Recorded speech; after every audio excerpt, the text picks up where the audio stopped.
Giustizia ancora nervo scoperto di un Veneto virtuoso ma penalizzato a livello governativo. All'inaugurazione dell'anno giudiziario del Tribunale amministrativo per il Veneto, il presidente Zaia ha sostenuto la richiesta di un rafforzamento degli organici. Il TAR del Veneto, ha detto il governatore, ha saputo fare spending review al suo interno, cosa meritevole che non è accaduta in altre parti d'Italia, ma ora ha bisogno di nuovi magistrati, così come gli altri tribunali del Veneto. Un tema che Zaia ha sottoposto al ministro della Giustizia Orlando lunedì a Rovigo, assieme a quello della riapertura al più presto del Tribunale di Bassano.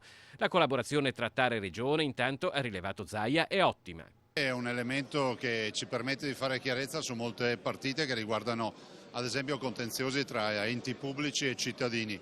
È bene che ci sia questo istituto, però è altrettanto vero che magari dovremmo pensare di istituire anche nuove formule per dei pareri preventivi e meglio ancora agire nei confronti di chi magari fa dei ricorsi semplicemente strumentali per bloccare le procedure. Questo è il vero problema che hanno gli enti pubblici. I ricorsi strumentali dovrebbero essere puniti poi alla fine e chiedere a chi li ha presentati di pagare i danni.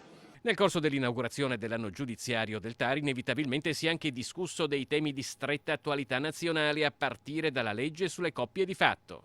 Io penso una cosa, noi siamo per la difesa della famiglia naturale, data da una mamma e da un papà.